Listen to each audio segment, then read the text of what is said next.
What is up, everybody? Welcome back to episode 2 of the Pop Cult Cast. We talk about everything happening in the pop cult.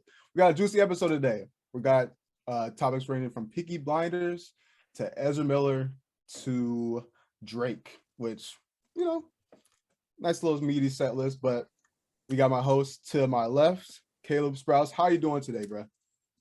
I'm doing phenomenal. I just got back from seeing the new Elvis flick by Baz Luhrmann. Ooh. And for any of the listeners that is familiar with Baz Luhrmann, you know that he is a hit or miss because he has his own style. Like sometimes it can resonate. It's over the top. It's colorful. It's all the lights.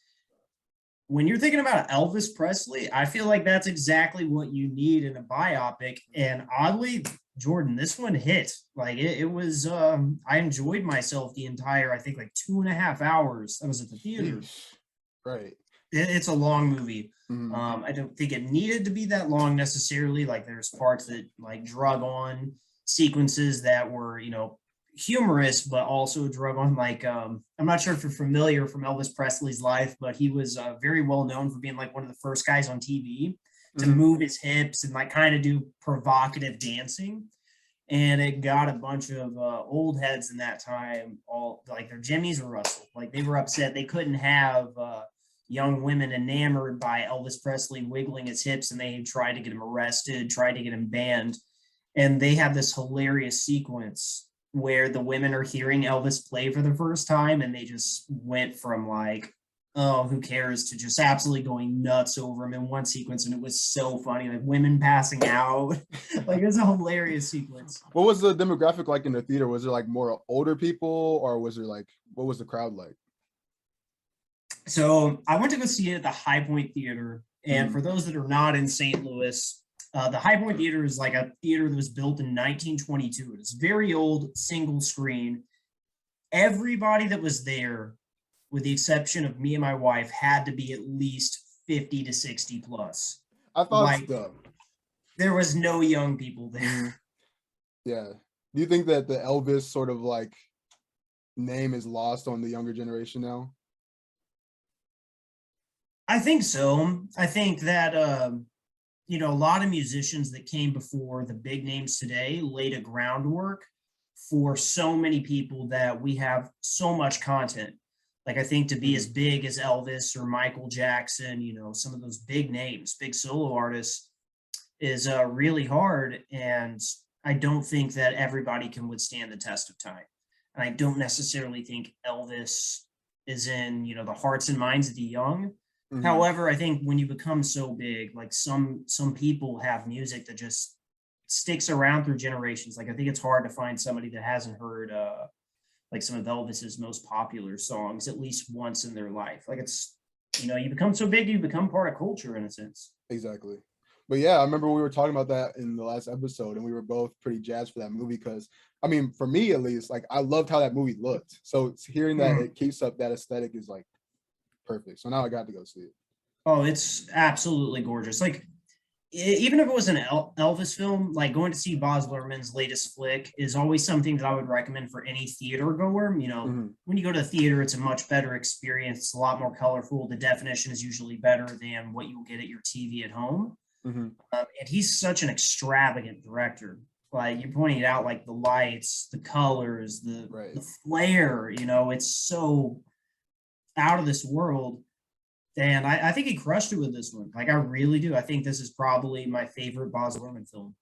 Oh, nice. Sick. I think so. He's got some good ones, but granted, he also has some that I really despise, like The Great Gatsby film. Oh, you didn't like Great Gatsby? I love that book. Yeah. I love that book.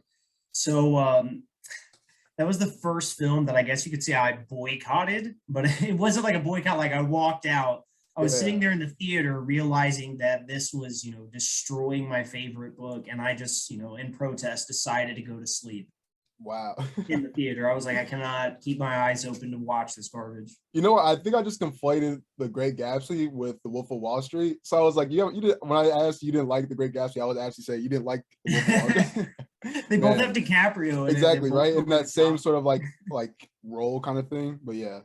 But now that we know that Elvis is a good movie, I want to talk about our new segment, which is a catch-up segment where we go over last week's topics and just add a little bit more that we developed over the weeks. So first I want to talk about Miss Marvel. So Caleb, did you watch any of the new Miss Marvel episodes? I've gotten through 2 episodes. I shouldn't even phrase it that way. Gotten through it. I enjoyed immensely 2 episodes. Nice. Like I think her name is Kamala Khan. Kamala Khan. Yeah. Kamala Khan.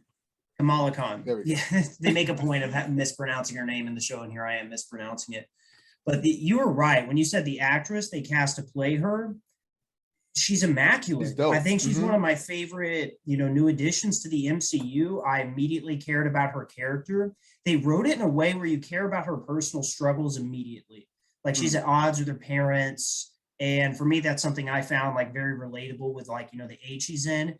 And you're rooting for her, even against her parents. Like she wants to go to the equivalent of Comic-Con and she's being told no. And you're sitting there like, why are you telling this like girl that's so happy about this? No, like this is obviously the most important thing to her. And, she feels like she's always that person looking at these big figures only to become one by the end of the first episode. Like she's surprised, to essentially be a superhero. And I'm excited where this show goes just because I'm rooting for her so much. Like, I feel like it's impossible not to root for a character such as hers. Right. So I have to ask you, do you think this show is the best thing since sliced bread? Because the internet is on fire with how good this show is, quote unquote. So I have to ask you, do you think this show is either the best, superhero show or the best Marvel show? Like, where are you standing on that front? Well, I think the show is good by itself, but I think something that does make it better, and we mentioned this in the last episode, is what I specifically said was I don't think I had ever seen like positive Muslim representation in American cinema. Like I cannot recall that growing up. And very quickly you realize this show isn't like, it's not superficial about it.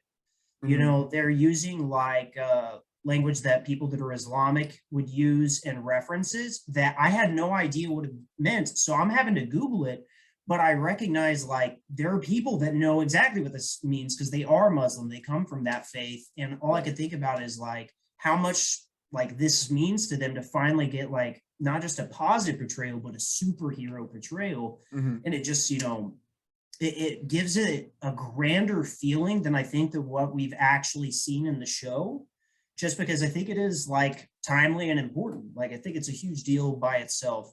But to go back to the story, I think it still is typical Marvel so far. So I'm not going to say that the story is anything special, that it's going to rank up with some of the greatest TV shows you've ever seen. But is it worth your time? Yes. Will you enjoy the time spent? Absolutely. Right. Because I just wanted to echo what I said last week or a couple weeks ago. Is that this show has style, man. It has a soul, right?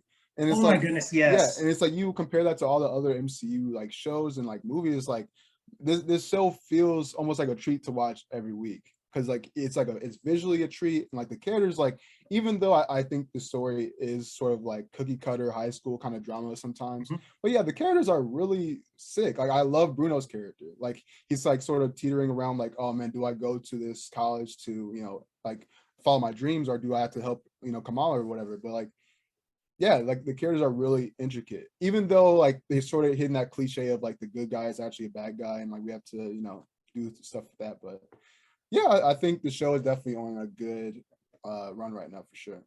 Absolutely. But I think it really steps up the game from some of the more recent Marvel TV shows. Yeah, more like in a way you kind of feel like this is for me at least, like the first Marvel property I've seen since No Way Home where I've been like actually giddy the whole time, because I think Multiverse of Madness and gosh, I can't even remember the name of it because I'm trying to block it out. Moon Knight. Moon Knight.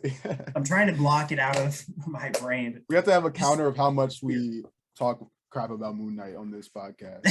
Yeah, I feel like it's gonna be a lot. Ticker. Right. But going on to our next catch up, we want to talk about The Boys episode. Is it 6 or 5? I don't even think is it 5? Yeah, it was 6. Yeah. It was 6. Okay. My goodness, the season's flying through. Right. Here, do you know how many it's going to be? I think it's going to be 8 or 9 because I Mhm. looked at the previous seasons and that's where they stopped at. So I think you were getting near the end of this one, and it feels that way. Like Right. watching this most recent episode, it definitely feels like we're getting to the climax. We're almost there. Mhm. But what did you think? Like, So yeah. So if for audience members that don't know, this episode was titled Hero Gasm. And up to this episode, we were seeing like things online saying that this is like this episode is wild. This episode is nuts. This episode, I think you sent me that something like it got banned in certain countries or something, right? yeah, apparently it was banned in about 4 countries, and I can understand like they were pushing the envelope in a lot of Yeah. ways, and I think Mhm. some countries probably wouldn't be so fond of what they depicted on screen. Mhm. And even with like that explicit content, this episode story wise is really great too. Like I remember like last episode we were talking about how I wasn't the biggest fan of like Mother's Milk storyline and like the other side character storyline. They really progressed it here. Like I really loved how we got an insight of like why Mother's Milk has OCD, right? Because of the whole backstory with him and Soldier Boy. And I was like, wow, I'm actually really invested, and especially so we're going to full spoilers here. I love the scene of I think he hit Soldier Boy with something, I don't know, but then he like put his fist up. He's just like, you know what, man, like this is how it's gonna have to be. I hate you, like Mhm, you are the reason why I'm like this. So I have to confront my demon right here, right now. But then you see mhm. Butcher coming out of the back, like, hey man, like this is our plan. I'm sorry you don't like this, but this is how it's gonna be. And it's a destruction of a brotherhood you can kind of feel, right? And it's Oh yeah, mhm, absolutely. It feels like, their whole group is fractured at this point in time. Like even Huey and Starlight, their relationship is not it's just not working out. I don't think they're going to be together much longer mhm, in the series. Like it just feels like it's coming to that point. Like Starlight does feel like her as a character is coming to her own. She has like her own arc this season. right. And I think it was very apparent in this last episode when she told, I forget her name, but essentially it's like evil AOC, Oh, right, the right, right. politician, Hmm. um, that, she doesn't want to be playing dirty to win, and she's tired of people telling her to play dirty to win. And that was really interesting to me because that's all we've seen in the show. Because, Butcher and the boys have had no other choice but to play dirty. And I think this episode and more recent episodes are finally getting to that point where some of the characters say, we've gone too far and they want to go a different direction. And I think it's making the tension go through the roof. Like I cannot get my eyes off the screen when I'm Hmm. watching this show at this point because you know that there isn't a wasted second anymore. Like Right. these side arcs aren't little breaks, they're not little bathroom breaks. It's full on developing characters and pushing the story from multiple directions. Hmm. Right. And speaking of tension, like that scene when we finally get to see Butcher take on Homelander, like I don't know why, but like the hype behind that scene is just it felt like this the culmination of like when was the first season of The Boys? Do you remember what year? 2019. 2019. So to finally get that scene where Butcher is finally fighting Homelander, even with the help of Soldier Boy, like it's like yes, like these guys are Mm-hmm. fighting back against this guy who is essentially in this world pretty much God.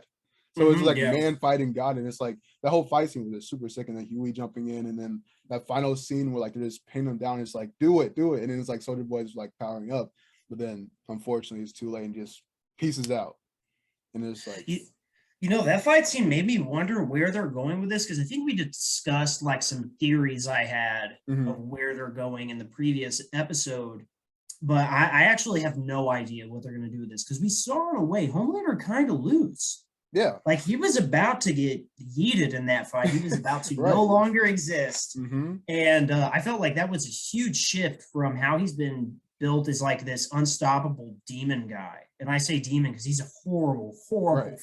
freaking person. Uh, but to see him like finally, meet a match, whether it was Butcher using the temporary compound V or just Soldier Boy back from the grave with, a claim to the throne that he now inhabits.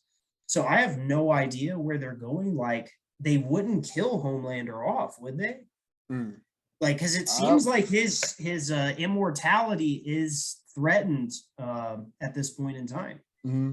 Also, going back with like his whole humanity, is like that conversation he had with himself in that mirror was like it was the first time where like we get confirmation that even though he is this sort of like narcissistic kind of guy, evil kind of guy, is like there's a human down there. Like he's like it's kind of like what happened in Moon Knight. This goes another reference.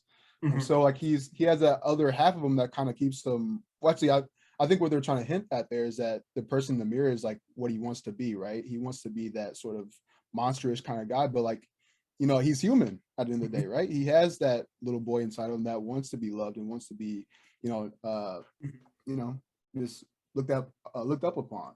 And I think we see that during that last inning of that fight. I think he's gonna just completely get rid of that humanity. What do you think about that? I think his humanity really is pretty much gone at this point. Mm-hmm. I think Homelander's already done so many evil things and aligned himself with a literal Nazi in the previous season, even though he did kind of show that he wasn't on board with Nazism. Mm-hmm. Like he was fine, like hanging with her, but he wasn't like in bed with her ideology. But he's already like completely lost his soul. I do want to say that mirror scene, I did not like that actually. Really? I despised it. Yeah. Wow. What don't you like about it? I don't know. Do audiences want to watch characters interact with themselves? Like, do we really want to do that? Do we want to watch, like, rather than, you know, an actor show through expression what's going on internally, or do we just want them to tell us what's happening inside through a very cheesy talking in the mirror? I got Green Goblin, Spider-Man vibes. Yeah. You mentioned Moon Knight. Mm-hmm. And the reason I, you know, it festered that I realized that I did not like this is there's a YouTube channel called Pitch Meetings, Mm-hmm. where it's this guy pitching TV shows and movies to a producer, like actual properties, and he pokes fun at them. And he made fun of the fact that nobody likes to watch characters interact with each other with Moon Knight. And I was like, that's why I didn't like that scene from The Boys. It was the only thing I did not like. And I just felt like it wasn't fun. And like, are they really going to go anywhere with that? Are we going to see Homelander turn good? No, of course we're not. He's only going downhill from here. For sure. But to wrap up this topic, this little conversation, I want to get your opinion on was this episode as radical as people were letting on? Because I don't think it was that crazy. No, not at all. Mm-hmm. Like, I think it's not like Caligula. You know what I mean? I don't know if you've ever heard of that. It was a film that was banned, actually. I think in some places here in the United States in the 70s. Like, it was like a long 3-hour epic film, but it had graphic sexuality, like actually depicted sex on screen, like huge orgies. Mm-hmm. And I feel like that was, you know, it's 50 years old. I feel like that's more shocking than what we actually saw here, because The Boys is a lot of grime to begin with. Right. This first episode of the season, we see somebody explode out of somebody else's body, and they got there through their genitals. Like, that's pretty shocking as a viewer to see. You definitely haven't seen that, but this episode, no, like, it wasn't what they let it to be. I think it was a good marketing technique, you know, telling us like, hey, we're banned in some countries, right? And like, sorry to cut you off, but like, there was even like in the beginning of the episode, they put in this like radical disclaimer, like sort of making fun of like their own like sort of messed up like execution of this episode, like, oh, it cost us more to make this episode than anything or whatever. I've got the exact disclaimer, but I mean, all this episode really was, even though it just really kind of like comical sex, it was just a bunch of people having sex, right? And like that part of the episode, I was like, okay, this isn't as radical. But then like when we got, I mean, of course, there's like different nuances to like what happened. But like the deep with the octopus, though. Yeah, that was pretty nuts. That was a little awful. Extra. Oh my goodness! Whenever who was it that walked in on it? Was it Starlight? It was Starlight. Yeah, it was Starlight. Oh my goodness, that was such a shocking image. Like, I don't think I'll ever get that out of my head. They were really doing some nasty stuff with octopuses in this season. Right, and then but like I think the episode for me kind of caught me off guard. Like, there's just something about seeing naked bodies with blood on them that just like really freaks me out. So like when Soldier Boy completely like has that moment, I think that's probably like PTSD, right? Where he just has that flashback of like things happening to him when he was getting experimented on. He just loses it. Yeah. And then like everybody, well, not everybody, but a lot of people die. And you see people running out that's like naked and blood on them. And it's like, yeah, that kind of got me. But overall, I was like, when I got to the end of the episode, I was like, this was not crazy at all. Like people were kind of overhyping it. But like you said, that's a great marketing tactic for people to see it, because people are oddly attracted to really dark things and they want to see really dark things. So I would love to see how much, like if there's any new numbers on like how many people watch this episode, but I would love to see that. Yeah, I do want to tell you this. My wife never watched the first season of The Boys. Like I tried to get her into it when I saw the first episode, because it has that crazy death scene at the beginning that you're just like, whoa, what just happened? I grabbed her, I was like, you got to see this. I've never seen any show start like this. This is crazy. And she couldn't get into it, but she actually like saw me watching that episode, sat down, and she was like, oh my goodness, this show is really good. And I was like, yeah, that's what I'm telling you. This show is crazy. Wait. Let me get some clarification. So this episode is what got her onto The Boys? Yeah, I know. Wow. It's crazy, isn't it? Yeah. Because like what an episode to like, no pun intended, come in on. Like very interesting episode to make it, your first true introduction to the series. Right. But there's going to be loads of people like that, people that'll just pick it up because they heard on the internet that there was some crazy nasty stuff that you can never see anywhere else. I do want to, before we get on the topic of The Boys, I do want to bring this up. Did you hear about the Reddit r/The Boys meltdown? I did not. Okay, so there was a huge issue on that subreddit because apparently some fans of this show, it hasn't clicked that Homelander's a bad guy and like somebody like Blue Falcon is a bad guy. Wait. Like they didn't get it. I know. Isn't that crazy? Yeah. So somebody made a post about Blue Falcon and said, well, I thought Blue Falcon was right in his speech up until he assaulted everybody. And it's like that. The whole purpose of that speech was to show you how racist this guy is. Right. They didn't expose themselves. Like the cognitive dissonance that some viewers had. Like some people were apparently clueless that Homelander is quite evil. And it's like, really? When he abandoned children in a plane because reasons and they all died, he was still okay. And they had to actually shut down quite a few threads because that coming to Jesus moment where people realized that they were rooting for the villains, thinking they were the heroes the whole time, like it just fractured their brains. They had meltdowns and they had to quarantine a lot of threads in that subreddit. Wow, I need to look at that. Because that actually is pretty nuts. So they were like sympathizing with Homelander like this whole time? Yeah. Like, wow. Apparently one of the things with Homelander that they didn't get is they didn't like how Homelander's being depicted like a dictator. And I think it's clear that the writers were taking some influence from previous dictatorships, but also like the Trump administration and like the firing of people and placing them with people that were like yes men. Right. And I think those people that came from that political belief system had a hard time appreciating that's what the writers of the show were going for. And I shouldn't just say appreciating, they just, the point pretty much went over their head. Right. Yeah, I'll need to look at that.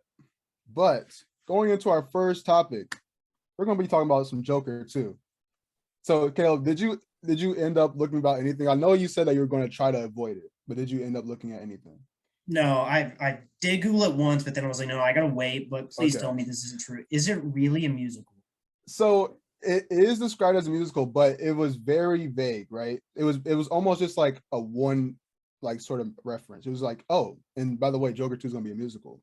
But the story leading up to that is that so Todd Phillips, the director of the first movie, went on social media and said, hey, Joker 2 did well, sold a lot, or sold a lot of tickets, won some awards. Hey, we're doing a second one, right?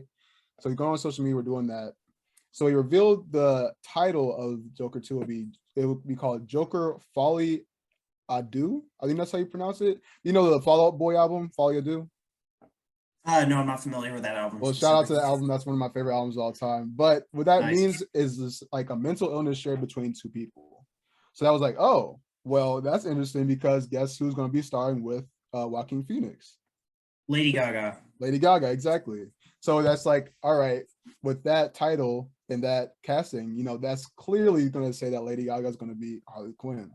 Oh my goodness, that's crazy. Yeah. I feel like she's perfect. Right. I think that's perfect casting as well. I think that's going to be a super what's the word, like flamboyant, flagrant, like way to view like Joaquin Phoenix and Lady Gaga. I think they're two completely sort of like just in the same mesh. It's hard to explain, but I Mhm. feel like they can do like wonders together. But Absolutely. and then it goes to the whole musical thing. We're just a one shot saying it's a musical, but I think I don't think it's going to be an entire musical. I think they're going to still play on like the whole like mental sort of thing where it's like maybe it's like a musical in like Harley Quinn's head or something or Joker's head, but I think it's definitely going to play between reality and then going to musical, like jumping between the two. Mhm. I think that's probably the best way I would view it. But if they go for a whole musical, I think it'll be very polarizing. But also, I think the best way to describe the musical they would go for is a dark musical, right? Mhm. So, I mean, going off what Joker is, I think that'll be pretty sick. But sort of backtracking a little bit, what were your thoughts on Joker 1? Did you like the film, love the film, hate the film? Um, I feel like that film is haunting. Hmm. I really do. I feel like films in that vein, I'm going to reference The Dark Knight because I feel like to a degree, The Dark Knight is in that vein, not because of the Joker character, but because of like a darkness within a person that you're seeing that Mm-hmm. Heath Ledger brought to that role. Also, a film like Taxi Driver with Robert De Niro. I think there's something very off putting about characters that are essentially like at the end of their mind. Like, they're just one step away from, going off the deep end. And I remember going to that film, and all I could think about was the shooting that happened at The Dark Knight Rises because of the guy that was influenced by the Joker. And I'm not going towards should we be making things like screw that notion? Right. But I think it's something to say about how dark these depictions can be. And Joker was an immensely dark film. I do not feel like you can leave that movie with a smile on your face, laughing with your friends about it. Like you just kind of have a somber feeling because in a way, I feel like they depicted the despair of a society through the lens of one character, Mm-hmm. like the endless heartbreak of broken dreams, of being misunderstood, of dealing with a mental illness in society that is just not trying to remotely take care of you, even though they know what can happen if people with those issues are not properly cared for, whether they hurt themselves or hurt others. Of course, it doesn't happen in all cases, but like it is a possibility. And it resonated with me. It absolutely Right. did. Like that film leaves an impression. So I'm excited for the sequel. But if it is a musical, I feel like you have the right idea. It Mm-hmm. needs to be a musical in like Harley Quinn's head.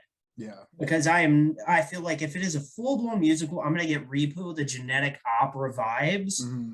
And that movie sucked. you know Right. so I hope that they wouldn't take away from a really fantastic standalone film Mm-hmm. with that quick cash grab and then just going to see how else they can make it crazy. I really hope they do not, because I think Joker was a special film. I think Walking Phoenix's acting was powerful. I don't remember if he won an award for it. If he didn't, he should have. It was a phenomenal performance. But I'll definitely go see the Joker too. I think Lady Gaga is a huge draw for me. Yes. I've seen her. I think her first role was an American Horror Story. I think she Ooh. can do dark characters. Like she did Yeah. A Star Is Born, and that's not a dark character, but it deals with very heavy themes. Mm-hmm. And she's got the acting talent for it. And she's a pure artist. She cares about whatever craft she's trying to put her art into. And I think she could do a phenomenal job, especially across from Walking Phoenix, who's a phenomenal actor himself. Mm-hmm. Yeah, with Lady Gaga, like I was looking at her filmography, and you just said American Horror Story. I forgot what season it was. It might have been at a point where like it dropped off because I watched like seasons 1 through 3. Do you remember what season it was? No, I do not, because I wasn't Okay, a fan of American Horror right. Story, to be honest. Okay, well, that's a conversation we'll have another day. But The shock. right, but I remember seeing. I just saw that she was in House of Gucci, and that was a movie I really wanted to see. So I want to ask you, did you see House of Gucci? And how if you, oh, you didn't. Okay, so I was No, I definitely didn't. seeing that because I want to see her acting chops. I want to see kind of know we Mhm. all know her for her music, but I've never seen her act. So I'm excited to see that. But going back on Joker 1, like you said, it's a movie that I'm worried to call it dangerous, but in a way, like for the wrong people to see this movie, it could lead to something, I feel like, because it's sort of like you're being sort of, I don't want to say influenced, that's not the word, but like you're seeing a character that you can relate to, right? And then seeing him kind of look, because for me, these movies kind of has like an allegory of liberation, right? To where you sort of just break, like you sort of just let that release go, and you let that facade go, and you just become who you are truly. And for me, like I see that as like, yeah, I think it's good to be liberated. I think everybody should sort of drop a facade and be who you truly are. But for some people, will see this movie like, oh wow, like this is exactly how I feel. Like I don't want to say it's going to lead to violence, but hey, for some people that with the wrong sort of mindset going into a movie like this, I think it could lead to some bad things. But great artists have been making really dark art for a long time. Like thinking of a really old one, Edgar Allan Poe. Wrote amazing poetry and short stories. That was very grim. Into the modern era where we've had incredibly dark films. I think probably the darkest film I've ever seen is Taxi Driver. Like it's a very grim film about a disenfranchised and honestly hopeless Vietnam veteran in New York City, in a place that he no longer recognizes. And I think that if somebody is troubled in real life, that you can be triggered exactly by something that is upsetting. And that doesn't mean that the art shouldn't be made. That just means that maybe sometimes for you, if you're not in a place where you can comfortably take in that art, it's for another day. I wonder if they're, with films like The Joker, because it had that whole hysteria before it came out. You know what I'm talking about? People were going on their whole like blame video games and movies for violence thing. This thing should be banned. And like you said, like people were also worried that there was going to be another shooting, like from Dark Knight. People were very I was worried myself. Yeah, I'm not gonna lie. I felt like that would be the one to do it. I remember seeing that movie. I think it was the opening weekend, and there was like cops there. For, like, there was. I was like, wow, like, yeah. But the theater I went to had more cops than it normally does. Like there's typically one police officer. We have police officers in theaters now because of that shooting before, but they didn't just have that single officer. They had like a whole patrol there. There was like 4 cars parked out front, people patrolling the lobby for any suspicious activity. And it's, the sad fact because, people lost their lives to that attack in Aurora. This is going to sound really messed up, but I wonder if the creator, whoever made Joker, right, can see throughout the decades of this character developing and, being a pop culture sort of like figure. I wonder if he's like, damn, like my character is like having real life effects on like human beings. I feel like, I mean, I don't know if the person who created Joker is like messed up or whatever, but like the core of who the Joker is anarchy.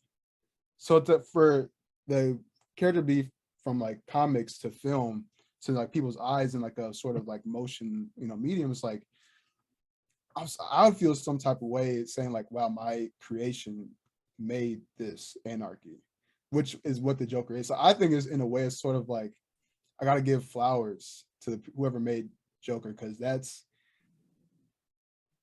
very darkly, it's beautiful to have such an impact on how human society is just because of a fictional character. But you mean like to make a form of art that influences somebody to do something bad? Well, no, not like that. It just it's that the Joker sort of character is sort of how he became into pop culture's like a form of dissent against everything, right? And it's just how people can relate to that, and for it to get to a point where people are like kind of scared of that anarchy because of this character that's about anarchy. It's just such a 1-to-1 ratio that you never see that pop culture sort of creates in the world. Does that make sense? I'm not Absolutely. Advertising for that sort of anarchy, but I'm just saying that someone's creation can make that. That's for a comic book, right?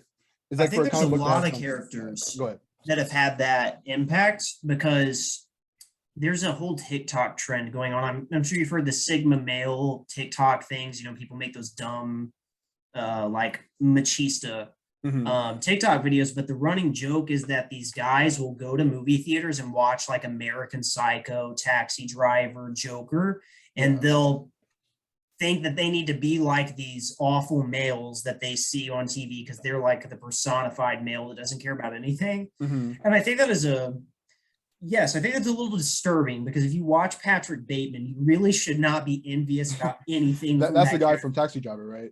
No, Patrick Bateman's from American Psycho that Christian Bale did. Oh, okay, yeah. Yeah, Like that, the whole point of it is that they're bad, that they're really terrible. right, exactly. But people, people get the weirdest things out of all sorts of things. Mhm. You know what I mean? Like there were people that were influenced to commit crimes, I think, because of the Scream films. And if you think about the Scream films, they're parodies of horror.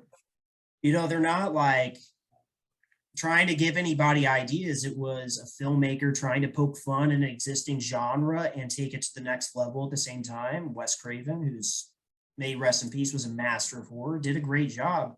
Mhm. So I don't think any creator is ever responsible for how somebody reacts to that art, Right. especially because creators are just expressing themselves. Like there are days where you're mad and you may write a character or write a story that has violence, frustration, depression, despair. Right. And that could be a way of you working through those things.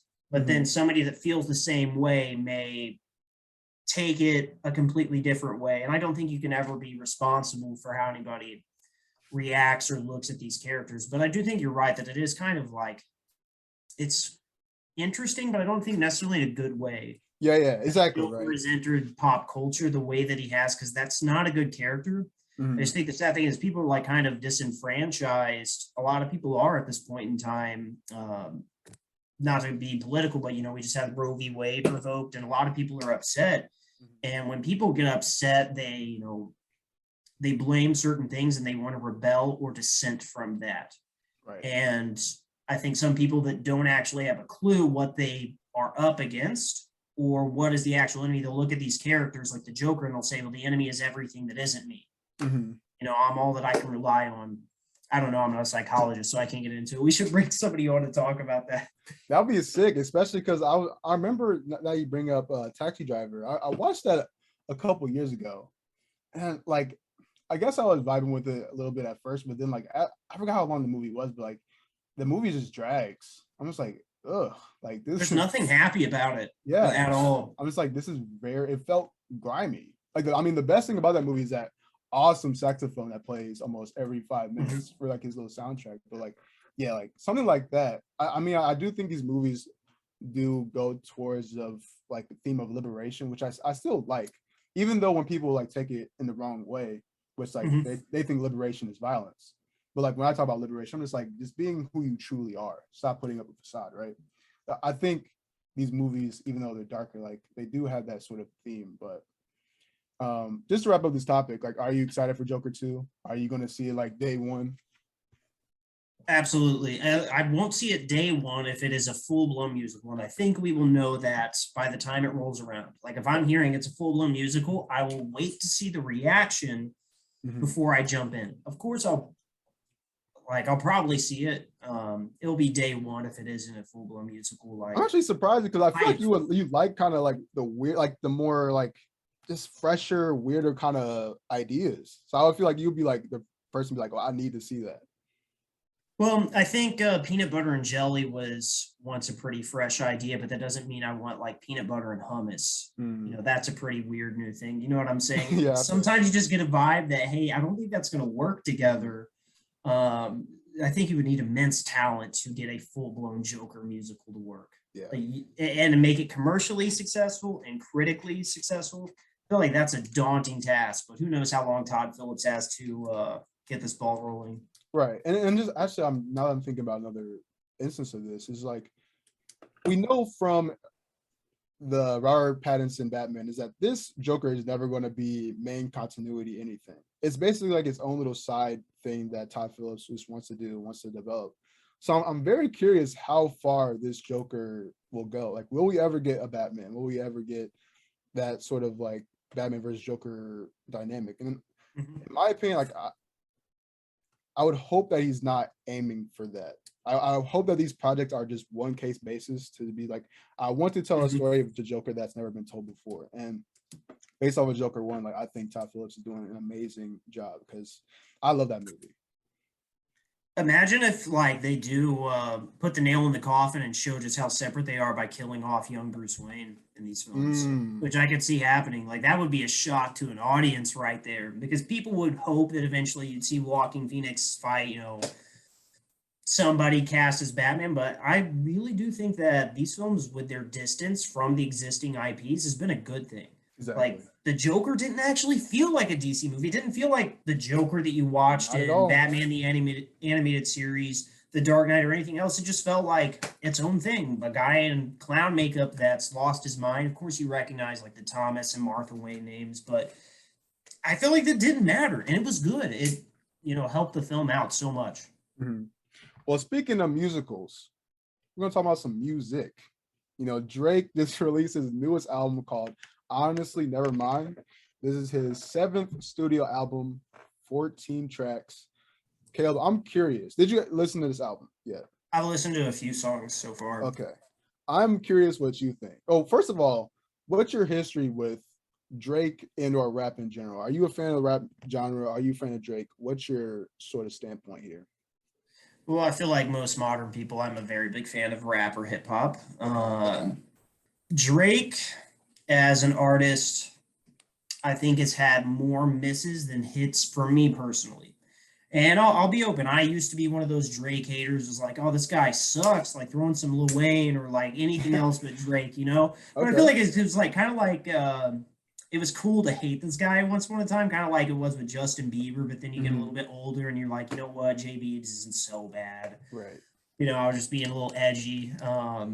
But I feel like this album, eh, Yeah. it wasn't doing it for me. Of course, I have not listened to the whole thing, and I know it is 52 minutes and 32 seconds. I've probably listened to 9 minutes, Mhm. 12 minutes of it, so like 3, 4 songs. Um, but I'll see how it goes. What did you think of it? See, that's fair because this is probably the first Drake album where I listened to the first four-ish tracks and I had to turn it off. I think, Oh, really? yeah, I think this album for a Drake album is easily his worst. But also Ooh. saying that is that this album is the first a house album, the house music album that Drake has made, like dance party music, right? Mhm. And well, for context, people like this is easily like I think a lot of people do not like this album. I think the reviews are in. I don't know if you know Anthony Fantano. I know he's not like the say end all be all with music, but it's the first Drake album that he's given this isn't good rating to this album. Oh, wow. Holy Yeah, crap. Really? and yeah, and I'm just like I think that's accurate. I think Drake completely missed the ball here, and it's like leading up to this album, he announced that he will be dropping it that Thursday, and music releases on Fridays, like very early, like in the Hmm.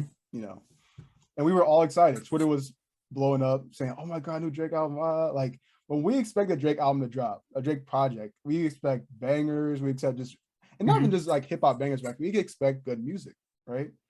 And I like any type of music. I like any genre. I love house music. Who doesn't like to dance? But like Hmm. Yeah. this, this is just not his lane yet. And I think artists are all good for growth. I love when artists try a new lane because it's like it shows growth. But Hmm. I with this completely album, agree with you yeah, there. with this album, it's just not his time yet. I hope. I mean, if anything, I hope he continues to develop the sound. But this isn't it. But going off of numbers, like his last album or the album following that was Certified Lover Boy. And in terms of Hmm. sales, that album sold 500K in terms of like stream sales, right? So it's easier to do it nowadays because streaming is like so popular. Hmm. But this album only sold 210. Yeah. So like Holy cow. it's basically confirming what I think Ooh. is just like Drake is on this really bad downturn. And like Yeah. when you think of Drake, you think he's like the top of the game right now. Like everybody knows who Drake is. And it's like I've been seeing this sort of downturn ever since probably I really love views, but like you can pinpoint it there, you know what I mean? That decline. Like, but yeah, I just hope that Drake can find his footing again. Because once you listen to if you even continue listening to the album, which I completely wouldn't, put against you if you didn't, because it's not the best. But the last song is a complete banger with him and 21 Savage. I forgot what the song is called, but if you want a nice little like bump to play in your car, windows down, it's really good. But I'm looking at the name of it right now. It's is it Jimmy Crooks? yes, that's Cooks. it. Jimmy Cooks. Mm-hmm. Okay, I'll be sure Banger. to check that one It's out. really good. But also, I wanted to say, because there was a whole different thing to this conversation, is that on Instagram, Drake posted a video saying, quote, "It's all good if you don't get it yet. That's what we do over here. We wait for you to get it." And yes, Uh, right. I uh, hate when artists of like any uh, type of media say that you do not get it. I mhm. hate that. Because like not, I mean, one is saying that your viewership or your fan base is kind of like, I guess in a way dumb that they don't get your creative mastermind, but it's like, man, like we are your livelihood, man. Like I'm not saying you have to please us, but we know when something's not good. So for you to say that we don't get it, it's like very like patronizing. I saw you have a visceral reaction to that. Like, why do you hate that sort of notion so much too? Because you're right, it is pretentious. It's condescending. I think it really reflects when an artist has an overinflated ego. Mhm. Because like, who else can really gauge your content, to give you that constructive feedback if not your fans? Like, who Exactly. else are you going to listen to then? You're just going to like listen to your own music and be like, well, it's dope to me, so that's good enough. And think that's like a commercially viable thing. Like if Drake enjoys his own album, good on him, but that doesn't mean that everybody else is going to get it. And also, I think that whole notion of getting it or not, like, oh, you just don't get it, Yeah. is a deflection that artists can use when they just didn't do a good enough job and they're getting that feedback that's critical, and they need a way to say, like, there's no way where you can be a good judge because you Mhm. don't understand it. It's like, well, what didn't I understand? And usually the artist can explain what they were going for, and you'll be like, oh, that's what you're going for. It still sucks, Right. like, And I I think, understand now, it's still terrible. yeah. And I think with this album, like, I think it was for more sort of advertisement sort of purposes. Cause like, I think what he means by we don't get it is that this album is supposed to transcend more than just our listening pleasure. I can definitely see like some of these songs being like put into movies where like it's like there's some random club scene and you just hear like a Drake song banging in the back. And it's like, yeah, this song is going more places than just, our phone streaming it.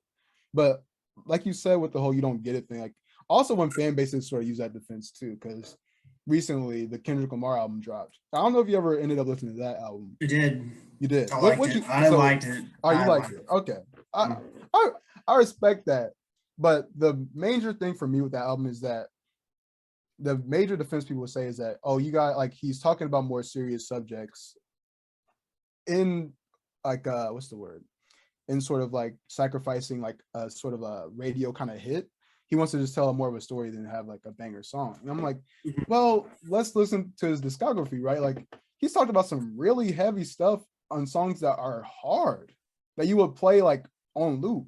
And I think this whole album was just like, it just wasn't that. And from me, from knowing what kind of material Kendrick can put out, it's like, man, like you can do this with having some tune in there, right? Like, Absolutely. Like, mhm, on Kendrick's latest album, that song N95, I cannot get that out of my playlist right now. I cannot stop playing it every time I get into a car. mhm, And I think we've always known, like, Kendrick Lamar can bring depth to his music.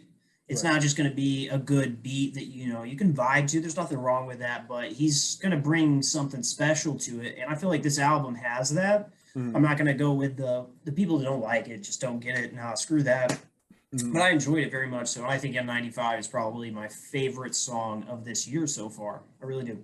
Nice, nice. But going on to the next topic, we gotta talk about Ezra Miller. I Oh my think you have God. more information than I do, so I'll let you take the reins on this. So I just want to give our viewers that do not know a little background, because this is going to feel like a true crime podcast here in a little bit. And this is so crazy to be saying that about a very prominent actor that is cast in two major film franchises that are ongoing. The Fantastic Beasts, I think that one actually just finished. Um, but also, he's got the Flashpoint movie coming out. He's part of the DCEU. Ezra Miller plays the Flash, of course. Um, If you don't know him from those IPs, he was in Perks of Being a Wallflower. He's only 29 years old. He's a young, they are a younger actor. Excuse me. Ezra Miller is non-binary. Let me correct that. But this, what they have got themselves into is something else. I'm just going to read through how Wikipedia describes it as legal issues. Go ahead. So starting in 2011, Ezra Miller had a pattern of disorderly conduct. During the filming of Perks of Being a Wallflower, Miller was a passenger in a vehicle that was pulled over in Pittsburgh for a broken brake lights. Police discovered 20 grams of marijuana in Miller's possession. The actor was initially charged with drug possession, but the charge was later dropped. That one, just weed, no big deal. But then fast forward about 9 years, and there's the choking incident. What Wikipedia says is on April 6, 2020, a video surfaced in a since deleted tweet that appeared to show Miller choking a woman and throwing her to the ground. Fast forward 2 years, Miller was arrested in Hawaii following an alleged physical altercation with patrons after having hurled obscenities at clients at a karaoke bar and was charged with disorderly conduct and harassment. 3 weeks later, on April 19th, 2022, Miller was again taken into custody for second-degree assault. And that's just a little bit. There's allegations of grooming a child. A whole bunch of stuff is just going on in Ezra Miller's personal life. And they are acting, I don't know how else to put it, but maliciously towards other people. Yeah. And I think the most recent thing that happened was like, I think the headline was like he was housed in some place with 3 children. There's guns everywhere, weed, and like, and then prior to that, like, was told was the whole like grooming, like you said.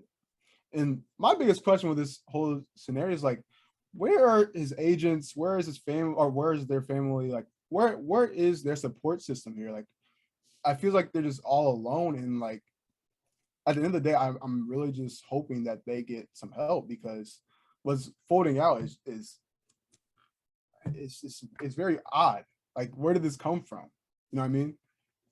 I agree with that. A person that's gone through something should be helped, but I think in Ezra Miller's case, there probably should be some type of repercussion, because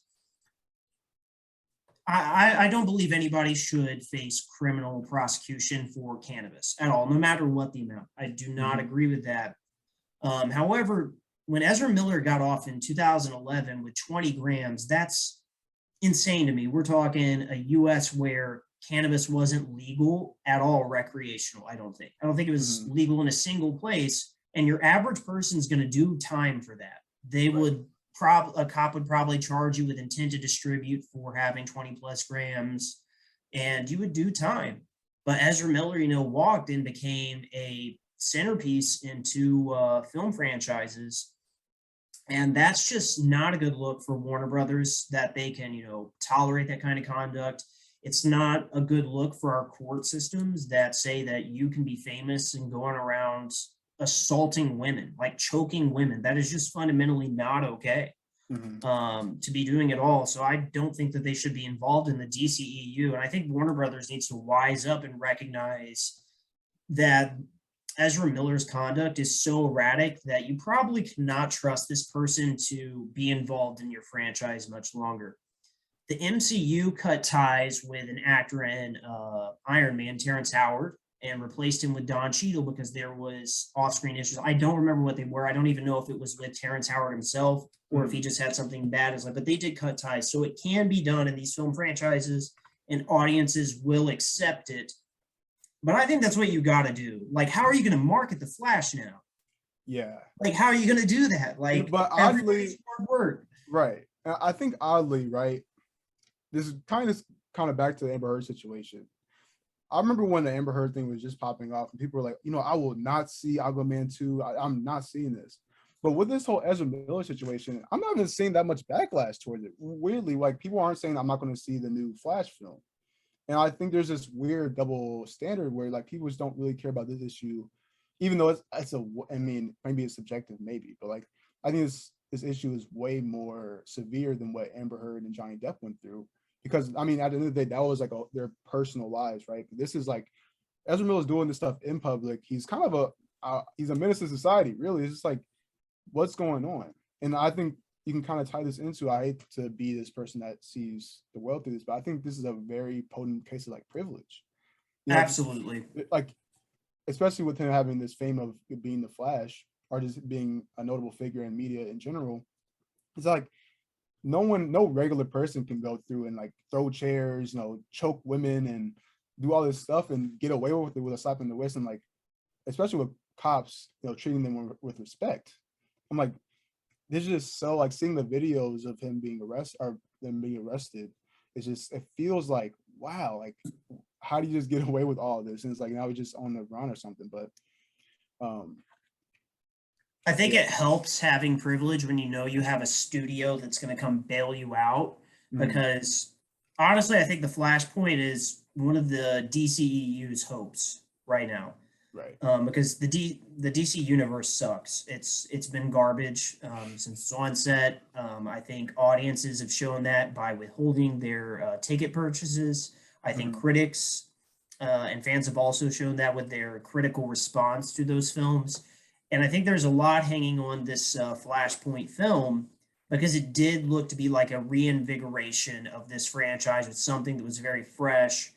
It's going to bring back Michael Keaton as Batman, a multiverse style storyline. But what can you do at Mhm. this point? Like what I read earlier only scratches the surface. Like also on Wikipedia, there's an issue with somebody that they are in a relationship with, where I believe it's Chase Iron Eyes and Sarah Jumping Eagle requested the court order due to Miller allegedly using violence, intimidation, threat of violence, fear, paranoia, delusions, and drugs to hold sway over their child. And that's oh my goodness, I don't even know how to react to that. Like, it's just so Yeah. horrible that you can be so terrible and get away with it Mhm. because you have such a level of privilege, not only just wealth, but like I said, when you have a studio backing you that's going to come bail you out because they need you to go on a press junket. I'm not sure Warner Brothers doing that, but I wouldn't doubt that Ezra Miller probably does feel that type of entitlement. Like all these people know I'm the golden goose with the golden eggs, so I can't be touched. Mhm. I'm not going to pretend to know entirely what's going on through their head, but this is just not okay. Yeah, and I find Uh, that interesting because I wonder why they're protecting Ezra Miller. So, I mean, actually, I have no evidence if they're trying really hard to protect Ezra Miller, but like just gauging like what you said about the DC universe right now is like people aren't as invested in this project as people are like just say MCU, right? Even though I incredibly loved the Snyder cut of the Justice League, I think, in my opinion, I think that's better than like Infinity War and Endgame. Like that, yeah, it really? is so good. I love that movie so much, but like besides the fact is like the DCU is not established enough to where you need to protect these actors. We see they're not protecting Amber Heard at all. Like they basically cut her out of all of Aquaman too, and it's like it just makes me question why are they protecting Ezra Miller so hard for. I mean, I don't know if the Flashpoint movie is finished filming, but like why not just replace the guy? Like what? Why are we not like what's happened? You know what I mean? I think it's just really hard. You already have the Justice League movie. This one's done but not released. Mhm. So they're probably thinking about how they can minimize their losses at this point. I would not doubt they're in crisis management. They're probably not expecting this film to do well, Mhm. or as well as it could anymore, because any anybody's going to read those articles before they go and they look up this actor, and they're going to see all these problems, and they're going to be like, dear God, what the hell? If I Right. did half this, I would be in a federal penitentiary, not collecting box office revenues. Right. They have to get Ezra Miller out of the DCEU, and I don't think people should be working with this person at all. Like, what a Mhm. liability to have on set. Like, do you want this person cast opposite of an actress that if they get mad with their performance, they're going to choke this actress out, or think that Right. they have the right to do that? Like, if they're not respecting women's autonomy elsewhere, they're not going to respect it in a professional environment. And it all just seems so random because like I mean like you were reading with the earlier cases of them doing sort of heinous stuff, like it seems like maybe I just wasn't paying attention, but it seems very out of character of Ezra Miller. I just haven't seen I guess that maybe that they're just good at hiding that kind of stuff. But it just seems very odd that it's happening now. But I was also curious, that were you seeing as much backlash with this Flash film now that we're seeing them do these sort of acts? Because I haven't None, seen people at like all talk about it not like that. really at all. I Mhm. think it's almost like treated like a joke, like, wow, look at the craziness that Ezra Miller's doing because it's like so crazy. Like Yeah. it really is. People, I don't think anybody expected to read some of these headlines and some of these things that Ezra Miller did at all. So I think it took a lot of people aback, but I really cannot say why there isn't um, this jump to criticism. I have heard, or not heard, but I read on Twitter like some people say, well, is it possible because Ezra Miller is non-binary that they're being shielded, or Mm. because they have mental illness that they're like trying to scapegoat either of those two things. And I think that's just fundamentally not acceptable to give anybody a pass if that's the case because of what they got going on. Like there are loads and loads of non-binary people that are not out here, strangling women that are nothing like Ezra Miller. So I think that if that is the case, to use that as an excuse is ridiculous, Right. fundamentally ridiculous, and it's just not okay. I think it's in fact harmful to people that are trans or non-binary um, to kind of like shield Ezra Miller because of that, because then it will give them a bad rap, or people will Hmm. think that they'll be just as protected when they do wrong, and that's really not the case in our society when trans people do have it pretty rough. Right. And I think I saw somewhere on the internet where I don't think they're as scared as replacing Ezra Miller. I think it's just a case of, like you said, this movie is in process. It's going to be released. What are they going to do? Right? Like they. I think the plan for them just isn't as fully fleshed as it needs to be. So, and like I said, the DCU is going to continue with or without them. So, yeah. Is there anything else you want to add to this conversation? Did you know that some of the things that Ezra Miller did was overseas too? Like before Like, the Hawaii or, stuff? yeah, apparently they frequent. Here, let me pull it up. But there's like bars overseas that they frequent where they got in trouble. I think it's in Iceland, actually. And Yeah, I think also, the choking incident took place in Iceland, if that's correct. okay. But yeah, just like also just a tidbit. Like I think someone described Ezra Miller's behavior as like cult like. So like there's some definitely like definite weird stuff going on behind the scenes that we do not know about.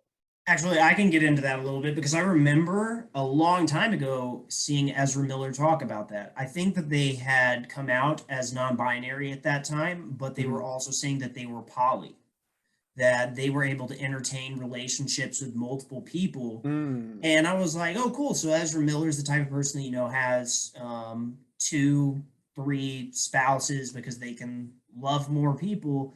But then I heard it was something more like a commune. Mm. um, and I feel like that gave me Charles Manson vibes. Yeah, a little You bit. know, A little bit. like I really hope nobody that's poly is hearing me saying that and think that I'm like, poking fun at their lifestyle. I'm not. I just Mhm.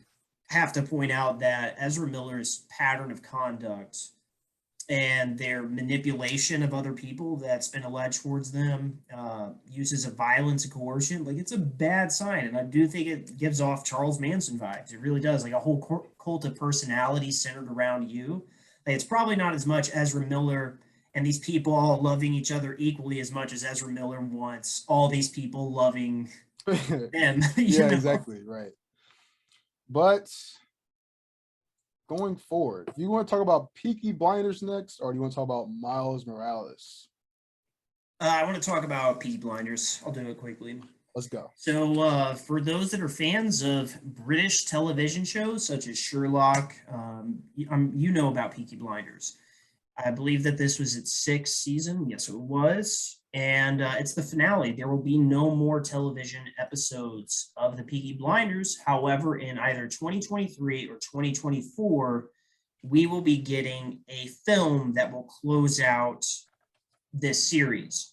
And that's a little, it's not traditional. Usually TV shows end on television. They don't actually have a commercial release or theatrical release to coincide with it, excuse me. And I think it hurt this season. There was a few things that went wrong with this season of Peaky Blinders. A prominent actress that played the character of Polly, she passed away. So they could not address it, write her off, organically. We had to start this season with her already dead and the characters reacting to them. And this actress and the character she played of Polly was in many regards the heart of this show. The human element to balance, Tommy Shelby's inhuman desire for power and wealth.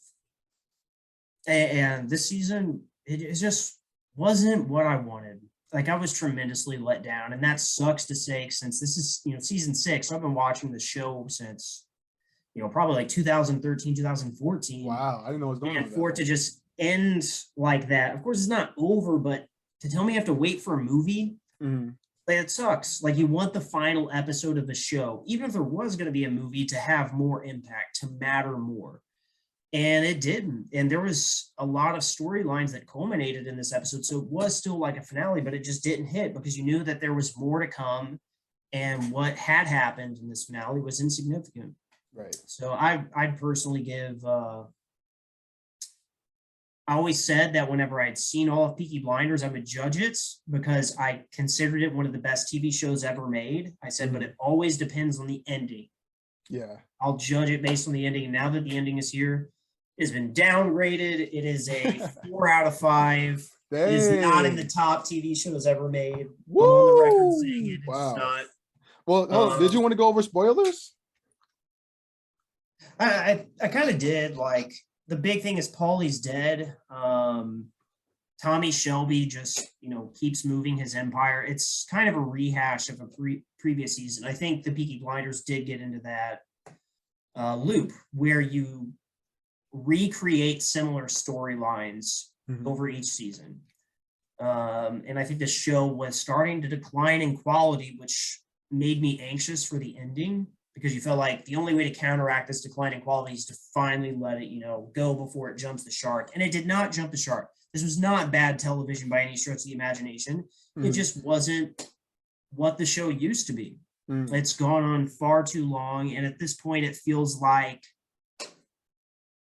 I don't know, like one of those Sigma TikTok videos, just a bunch of dudes walking around smoking cigarettes with Tommy guns looking cool. Like, and it's like, I don't care. Like, there's nothing really spectacular is going on in this show anymore. It's over, which is crazy because they have a great cast. Like, Tom Hardy's in it, Cillian Murphy. They have Anna Taylor-Joy, who's been in it a few seasons now, and she was on The Witch, right?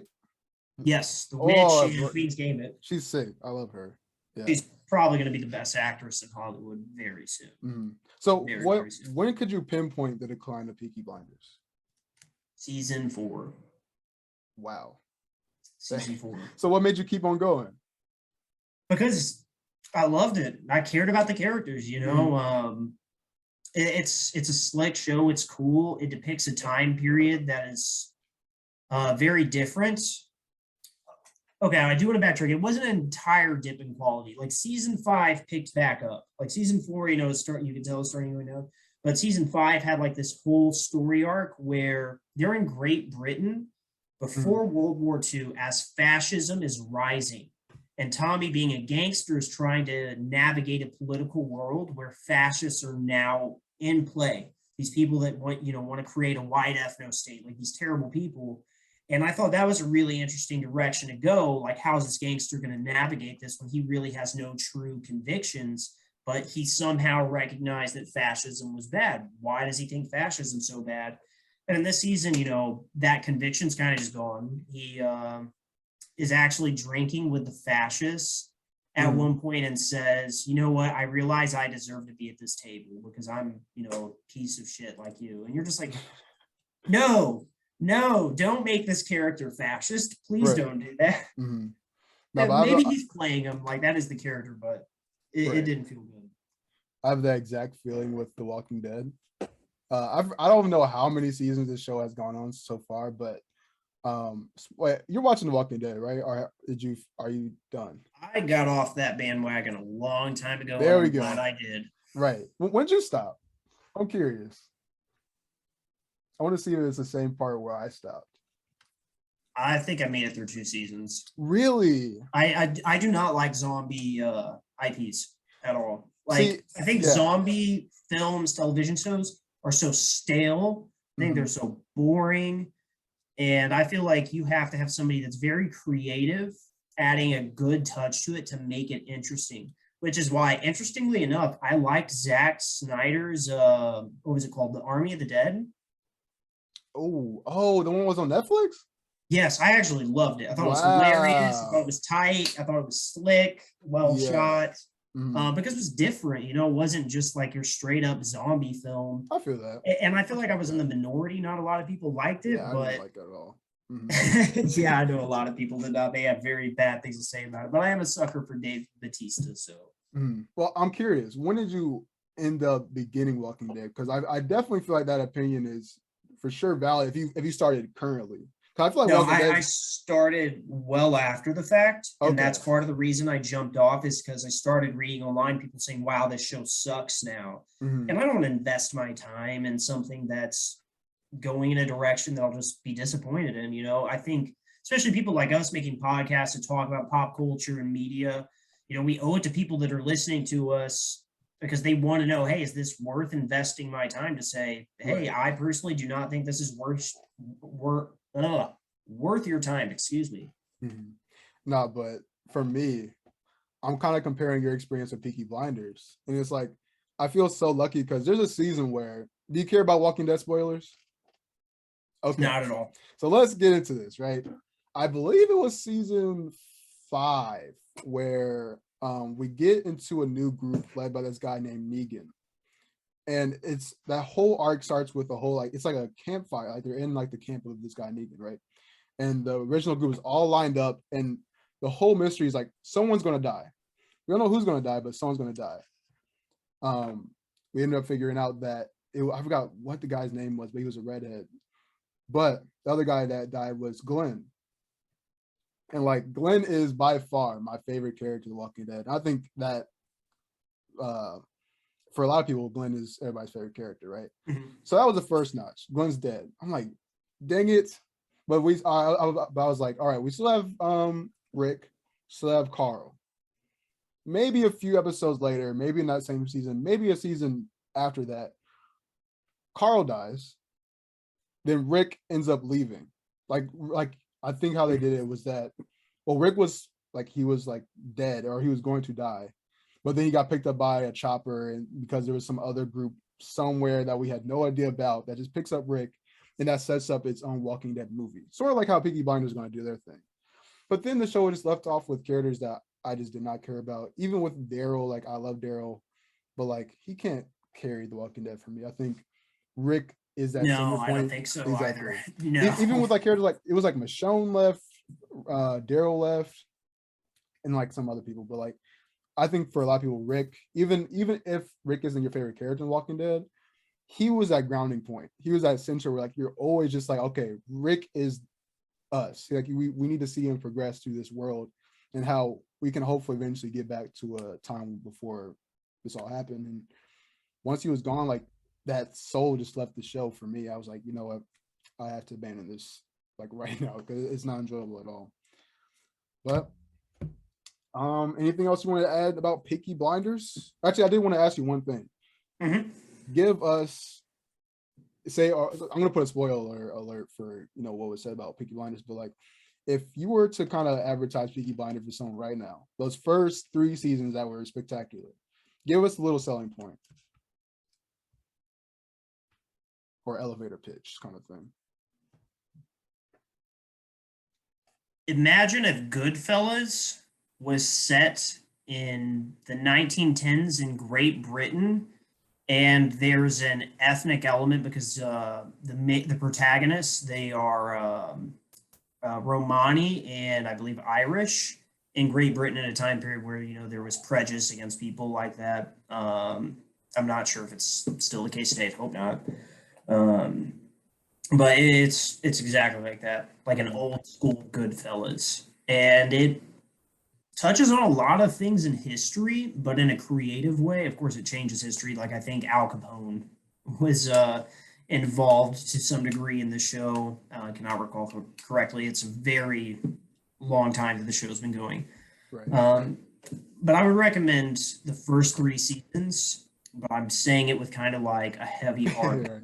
With season Until 6. we see this movie, I Mhm. cannot say if it's going to be worth it to make it to the end, but I do think maybe the movie in 3 years, Mhm. closes it all down. Perfect. Well, speaking about how we view ethnic stuff, we have some pretty controversial stuff going on with Miles Morales and the MCU comic books. So, author Yehudi Mercado released a comic book called What If Miles Morales Became Thor? So, this isn't new, right? I was actually looking at sort of the comics about What If, and there's 3 comics revolving around Miles Morales becoming What If characters, right? There is one that he becomes Wolverine, one where he becomes Captain America, and the most recent is Thor. And the idea is cool, right? What if these superheroes become another superhero, right? Mhm. He kind of loses the power of Spider-Man and becomes this whole another person. And from that standpoint, it's like interesting. It's a creative idea, right? But where we run into a problem is how Miles Morales was depicted in this comic, right? So I just wanted to read a few lines real quick from this issue. Let me see. So on one of the panels, it says, "Of all the 5 realms, Asgard is his hood." For Miles, you can right. That's reaction What? exactly right. What? Uh, it says, "For Miles, you can see he's just that good. The Rainbow Road takes him to his quest. The Bifrost line goes north, south, and west. From the let's see, how's he pronounce Yurganamore to Wrecking Crew, he's stuck Golan Burst in Asgard Zoo. But he is low key when he wants to be.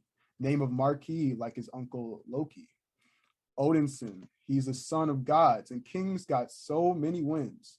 Check out all those rings. He's formerly known as Prince for sure. His subjects and friends, they just call him Thor." So, like you said, that reaction, right? Asgard is his hood. So we Like can get some, what? yeah, we can get some What? very weird sort of undertones. But what if I told you, Caleb, it gets even worse? Oh God, no. What if I told you this isn't even the end? Right. It's all So downhill from here. I just want to say that first, hold on, my computer's kind of glitching out a little bit. But I think this sort of depiction of why is my thing acting up? Hold on one second. But I just want to say that stuff like this it can be cool, right? I want to go back to an article I wrote for the Webster Journal that media like this, where it sort of centers itself around the Black culture, a Black person, it's like us as Black people, we want to see more Black media. We want to see cool stuff, right? For me, I think Spider-Verse is probably the best piece of Black media because it's a story that centers around a Spider-Man going through his high school life, trying to get good grades and his family troubles. And this Spider-Man just so happens to be Black.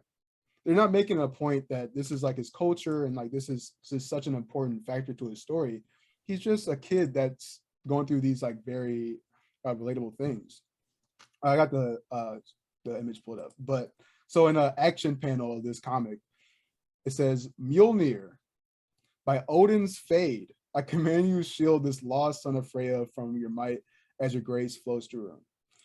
So if you don't know, when someone says like on my fade or I'm going to catch your fade, it's like I'm going to fight you, right? Mhm. And this is where people are having trouble with. Like people don't like when this whole caricature is surrounded by quote unquote stereotypes. And I completely agree. Like, why can't this version of Thor, this Black Thor, just be, regular, like just sounding? Why can't he be? Because in no media have we ever seen Spider or Miles Morales like talk like that or act like that. So people are calling this racist, which I don't think is racist. I just think this very heavily reliant on stereotypes that it's unfortunate because it comes off as a story that could have been cool, which I'm pretty sure the Wolverine and the Captain America version of these stories were probably pretty cool, right? But yeah, that's what people are getting sort of backlash on. But the author Yehudi Mercado, I think I'm pronouncing his name right, he is of Hispanic descent. He's also Jewish. He I saw rumors that I saw rumors that he was defending this comic.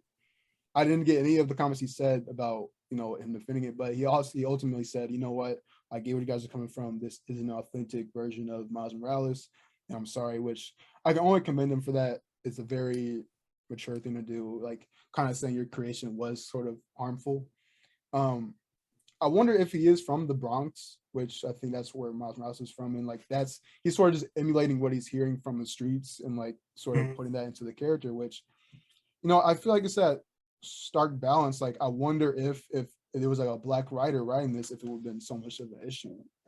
Because I know that Sneakerella, I don't know if you heard about that movie coming out for Disney Plus. It's a movie which in a way is sort of genius because putting in sneaker culture with the Cinderella storyline is almost like how haven't that not been done yet? Yeah, that makes a lot of sense, actually. Yeah, but when you see the trailer and the execution, it's surrounded by a bunch of black stereotypes. It's like basically a full black cast, and it's like it's not an issue that you're using a black cast, but once you put that stereotype with sneakers and like this is like the whole thing, that's when it becomes problematic because it doesn't feel genuine and it just becomes very tacky. I kind of want to ask you what your opinion is on this, but I don't know if you're comfortable, talking about black issues. I don't know. I think it's kind of bizarre that somebody would write something so heavily cultural or attempt to do that without, actually being from that culture or like being involved. You mentioned that I don't know, like this is the first time Jordan's telling me about this, so this is my reaction. So I don't know much about why this creator decided to go this path, but I don't think it's the thing. You know what I mean? I really do not. I think when people try and make culture part of a story and they're not from it, it almost always seems to end terrible. Like I feel like the only time it ever really works out is whenever the creators like I spent time with people talking to them about, hey, is this an accurate reflection, portrayal, and getting their input and taking that input seriously. And I don't think you even need to do that with just culture. You should be doing with everything. Like authors are taught that if you're writing a detective book, crime thriller, you're going to go talk to criminals or police about their job to get the most fact-based story you're creating. Even if it is fiction, you want it to be based in the real.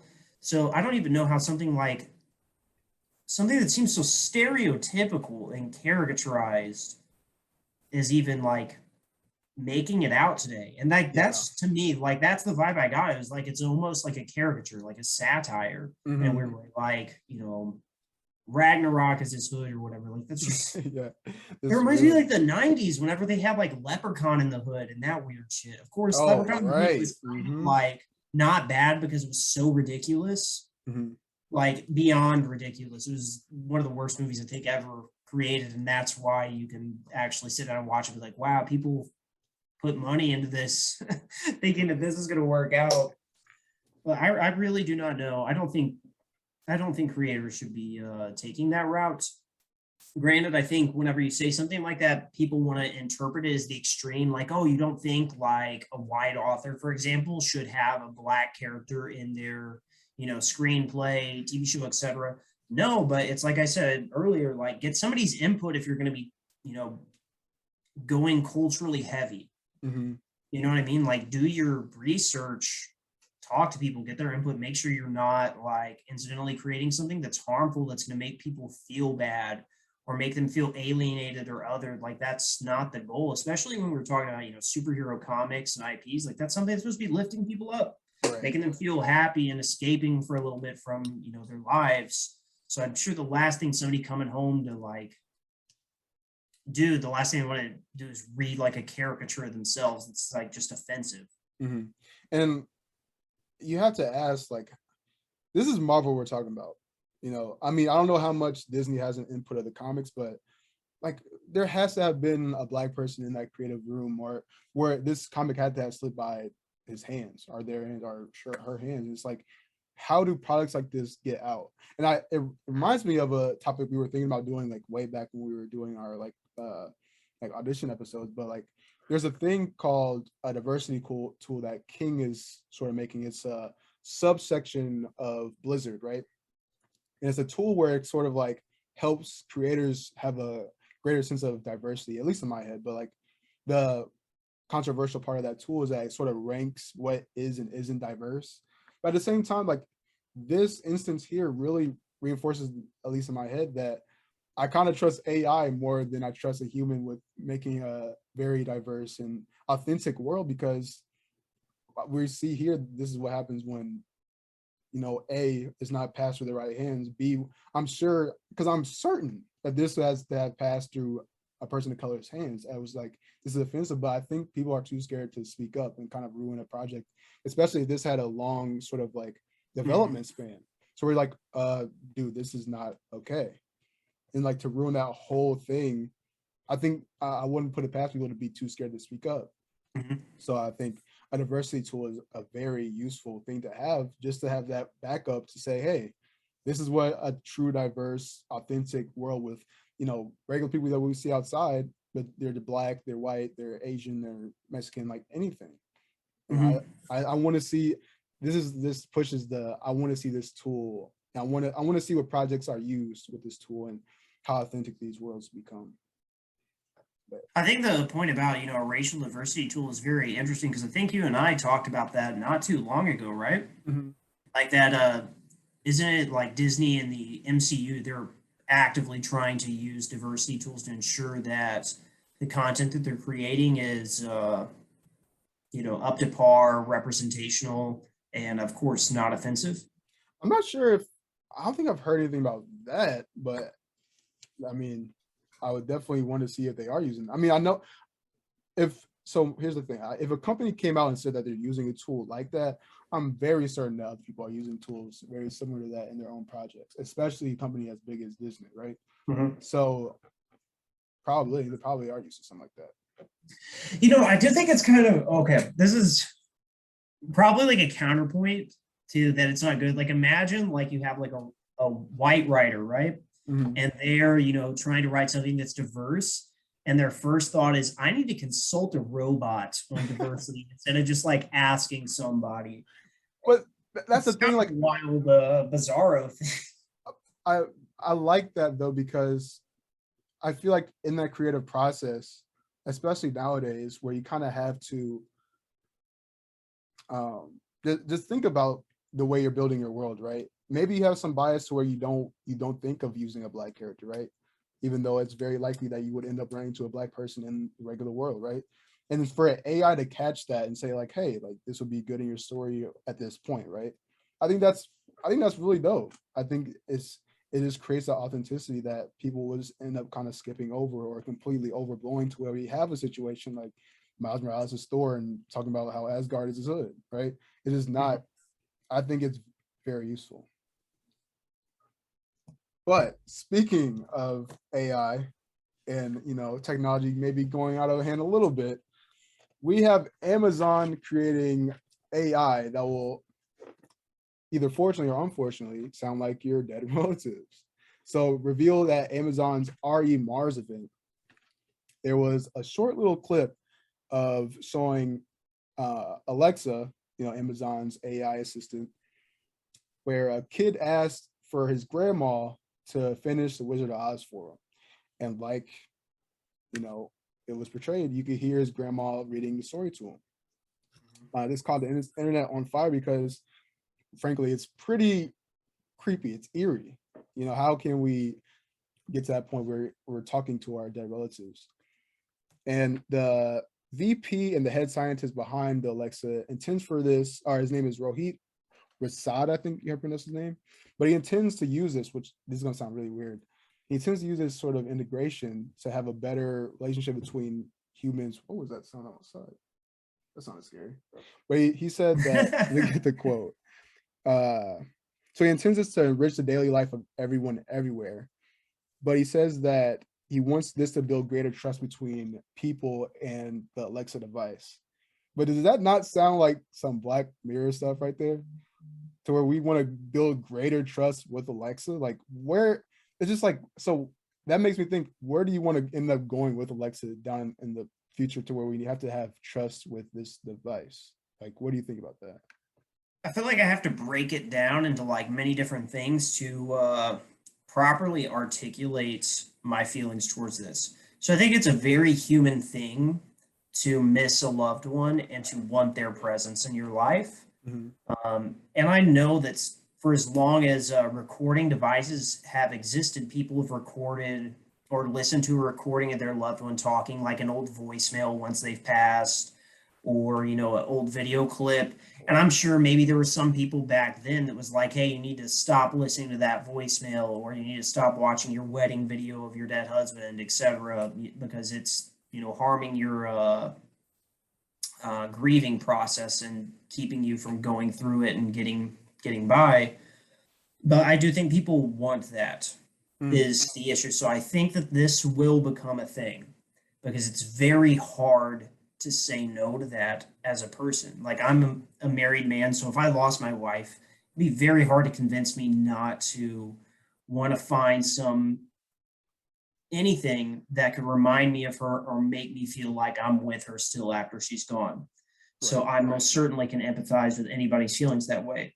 However, we are talking about Amazon. And I do want to connect this to other forms of the tech real quick. Do you mind if Go I ahead. talk about the tech itself? Go ahead. Yeah. Amazon and this Alexa thing, this is not the only thing that's going on. So for our listeners, what I'm about to tell you is probably going to sound like I'm talking nonsense, but this is where a lot of technology is going. We have these things called metaverses now where you get on a VR headset, virtual reality headset, you can go to different worlds.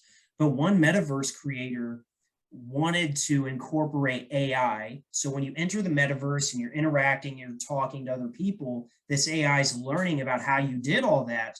So whenever you die, your relatives can get into this metaverse and watch like a recreation of you act, behave, and talk just like you did. Have whole new conversations with this person that's deceased that you've never had.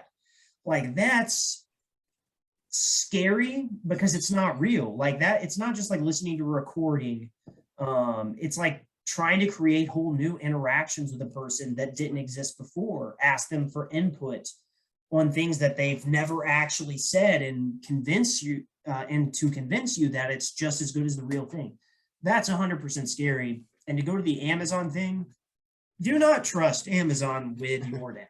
Do not let Amazon know that you're grieving. Do not let Alexa know any more than you would feel comfortable with, Mhm. because Amazon is, if I'm just going to be frank, it is not a good corporation. It has more in common with Vought from The Boys Ooh. than anything. Like, no, seriously, Amazon's a terrible, terrible corporation.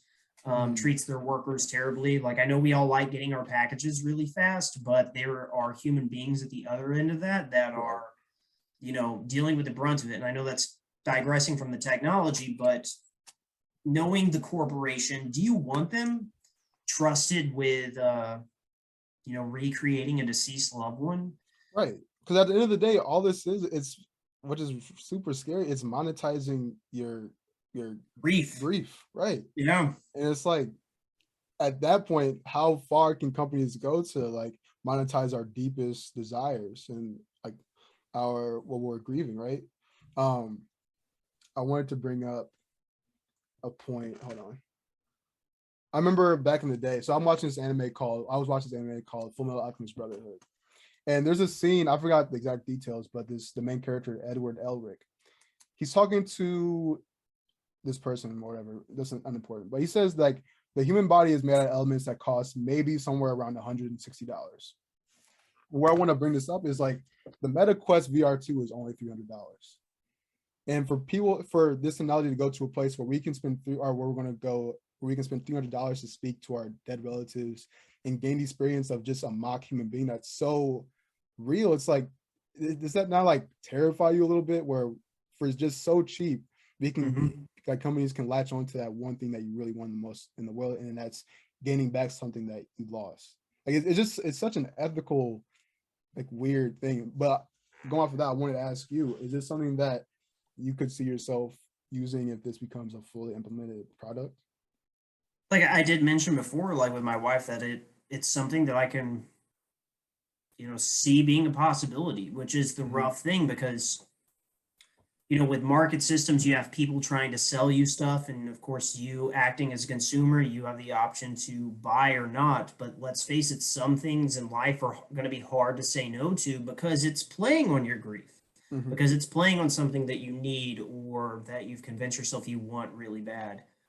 And yeah, personally, I could see myself doing it, but not just myself. I could see a lot of people doing it. I could Yeah. see my dad that doesn't understand tech at all, like if my brother's setting it up for him if my mom passes away. Like I could see that being a thing. Like, the kids showing up to their last parent saying, "Hey, dad or mom, I've got something really special for you. Remember how mom passed away a long time ago where you can see her?" Like, Mhm. and just a moment of, sadness and happiness. And that's what the tech can promise you, but it's all things come with a trade-off. And since I talked about like an evil corporation that's Amazon, on metaverses as a whole, all of them are going to be privately owned. There isn't a publicly owned metaverse, just Mm. like there isn't a publicly owned social media. And there's a great book and film called Ready Player One. Ooh. I I cannot trust this enough. I really do believe that is the direction we're going. Like you and I, we had a professor that was heavily involved with metaverses actually, and he would rant to us, Yuri. He would rant to us Oh endlessly yeah. about the fact that this is happening and they are setting these things up. And he was optimistic about the technology. Mm. Like he thinks it's a good thing that 20, 30 years from now, we can all just have our own safe space and bubbles in virtual worlds with like-minded people or even NPCs that are very, very realistic, Mhm. have no genuine human interaction. Like you go to work, maybe in the metaverse, go to work, but then when you get off, you're in the metaverse, being a hero of your own story, doing whatever, and it feels so real because it's virtual reality and the tech is so mind blowing that the graphics are insane. Like that's a troubling premise. And companies like Facebook, which is now Meta, that's what they do want. Like they have to sell people their service, and how do you get people to buy your service? Like Facebook is competing for your time against the movie theater. Facebook is competing for your time against Call of Duty. And anything that you spend your time on that's not on Facebook is a dollar that they're losing in their mind. This is what a lot of these CEOs have said in recent years, that they're competing against everything. I think it was actually Kevin Feige when he was talking about the MCU. Don't quote me on that, but I think it was. He said we're competing against all these other things, and I feel like that's just the natural direction to go, is offer people a whole new place to live, a Mhm. whole new reality to live, and not just one, a plethora of them. And people aren't really talking about the implications of this technology is because it sounds like it could never have happened. Yeah. It really does sound like we're talking science fiction, but you and I are kind of blessed to be young where we're on the cusp of this technology. But to people that have been older, like, they've seen a lot of technological change, and it's surprising, but oftentimes they're still surprised by the next thing and they don't think it's actually happening. It's like, no, we're almost here. So maybe now is a good time to start talking about, do we want this? Do we Mhm. want to work in the metaverse 9 to 5 Oof. and then go to the metaverse movie theater, go to the metaverse The Walmart, the metaverse metaverse movie theater. McDonald's? Yeah. Do we want to do that? I Mhm. personally don't. I think human interaction is always a good thing. Like, and I'm a gamer, so I think that's very close to metaverse, especially if you use VR goggles. But there's a time where you got to turn the system off and, to use the popular term, touch grass. Right. And like we have to take into consideration that, or at least what I've heard is that we're in the most disconnected era of humanity ever. Like we're so disconnected from each other with our phones, social media, our own desires that we can get from our own rooms, right? So, like this technology is going to take us. I'm just wondering if it's going to take us more towards a connected society, even if it's faux, right? Are we really connecting with our friends if we're behind like a VR screen, even if we're in some digital room watching a movie together? And it's just weird. But I also think it's very interesting that this is the way that Amazon decided to present this new technology. But what it really is it can mimic any voice. The thing people latched on to is that it's their relative. So like people can like put Morgan Freeman on their Alexa and like let Morgan Freeman speak to them all day. So I find it funny that desire to want to talk to like people that are gone is there because I don't want to make it sound like I'm, better than people, but like I think it's healthy to let people go. And it's like my grandpa just passed away like a few months ago. And it's like when I'm thinking about this, I'm like, I don't know if I want to put that in my, because that's not him. Like Mhm. even if it could talk, even though like you can talk to me like a regular conversation, it's like I can't, touch him, or I can't get that same mannerisms from him. It's like it can't happen. It's like, so I do wonder, even if this is like a very appealing thing for people, how it's gonna sort of cut the like uncanny valley, because it's not them. You know what I mean? Hmm. Yeah, I think it's a hard thing to talk about because I think you can understand why you would want to, Hmm. because you could miss somebody, but, it seems like we both do recognize the downfalls of that. And I think it really will mess with a grieving process if it is like the metaverse thing where you're Exactly. actually interacting with them and they're having whole new conversations. Like that just sounds tremendously unhealthy. Because you'll never really need to let go. And like Hmm. if you can't get that full grieving process, it's like imagine if like you said, we're thankfully in that like age group that we're getting towards that technology, we're not growing up with it. So imagine like some kids like, I don't know, 50, 60, 70 years from now that grow up with like this very elaborate technology where like maybe you can build like a whole like AI, or what's a hologram of like your relatives, Hmm. or like that pass away. You never need to grieve. And it's like that's what we're sort of facing now with social media and like all that. It's like it's putting new like stimuli with these different emotions as like oversensitized us, right? Hmm. If you can never fully face these realities, like how can you ever move on from that or develop as a human being? That's what getting older is developing those experiences. I think it does have like even greater implications because, like, let's say you pass away. Mhm. Do you own your likeness? Do you own the sound of your voice? Do you own your own words that would come out of your mouth? Like, Mhm. do you own it if somebody else can just recreate it and sell it to somebody else? Right. Like, that is so scary because, you remember in our class, Yuri was talking about how they don't even think that actors will really retire because they have like deep fakes and the ways to Right. recreate Hmm. their voices, and they could just create whole movies with Leonardo DiCaprio when he's like 90 years old, but it's young him, and he didn't even have any participation in the role. He just signed a paper, said, "Yeah, you can use my likeness, go for it." Like that's a scary thing, it really is. I don't necessarily know if I would consent to Amazon resurrecting my likeness to re-traumatize my wife if I pass away. Do I Mm. I don't think I consent to that, you know what I'm saying? Right. So Dang, how is that's this even weird. going to work? Right. Because like, I mean, at least the way they described it is that the only thing they need is just a few seconds, or like just like a nice little clip chunk of like of someone's voice. And that small little chunk will be able to mimic their voice pretty accurately, I would assume. I would also assume that the longer like demo that you give of them of someone's voice, the better it'll probably get. And like now you bring up like deep fakes.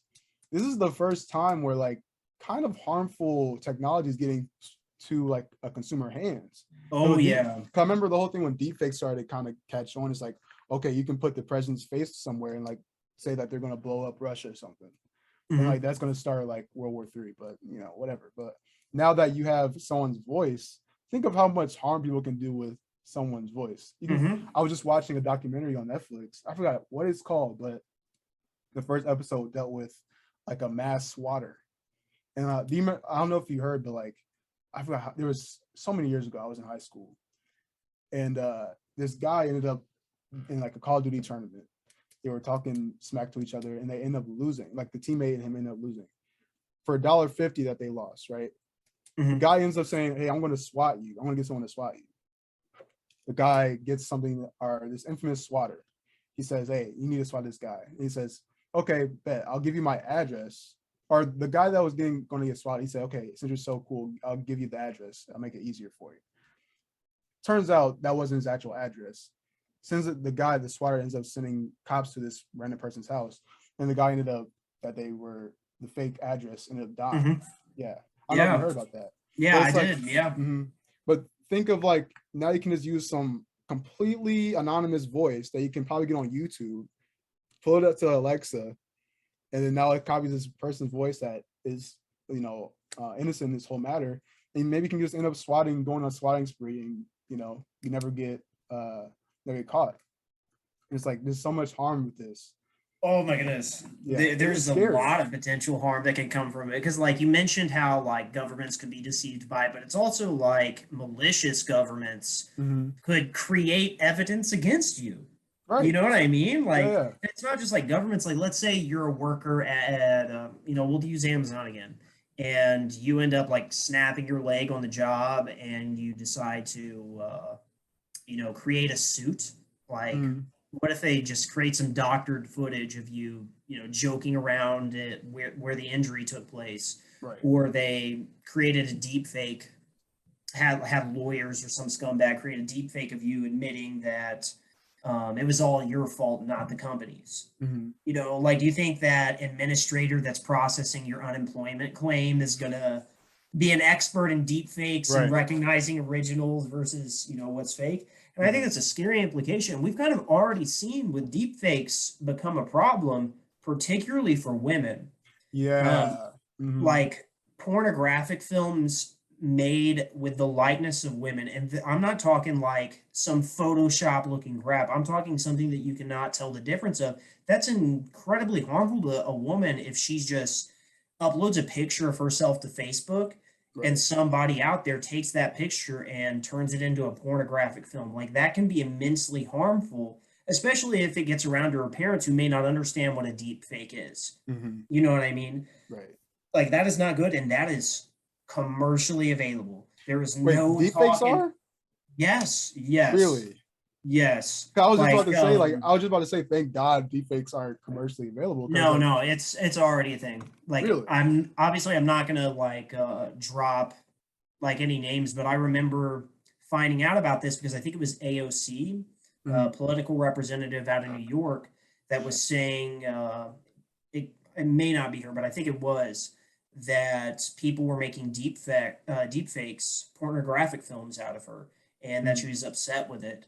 And I think maybe a few other actresses brought that up because they were the primary targets. If you didn't do a nude scene or a sex scene in a film, somebody that was really all about that stuff could just do it without your consent. It was like it didn't even matter if you weren't the type of actress that did those scenes or not. Like, somebody's doing it on your behalf to where it looks just like the real thing. And it is widespread. Like, Reddit actually had to ban the deep fake subreddit because that's what it was all used for. Hmm. Like, people were requesting, hey, can somebody make a pornographic film out of this actress? Terrible.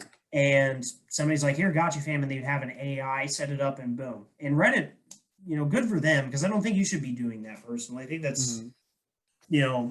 it goes back to, do you own your likeness? Right. Do you know what I mean? Do you own depictions of yourself? Hmm. And we have to ask ourselves, like, when this technology becomes better, right?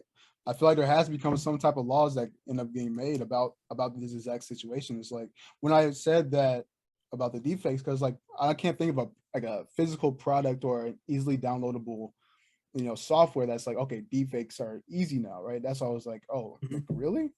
So I'm wondering, like, because that combo is really scary. AI voices It's and terrifying. deepfakes. You can just create anything you want at this point. I remember Hmm. when Photoshop was like the big thing, like, oh, this is scary because you can just you can doctor an image. But now we're on like a whole different playing field with this to really cause some harm. And I don't even want to be that guy that only talks about the bad stuff. Like, I think we did a good job talking about the good stuff with this, even though Hmm. it's messing with the grieving process a little bit. But like, there's definitely going to be some good things coming out of this, I'm sure. But is there anything Yeah, else you like, want to?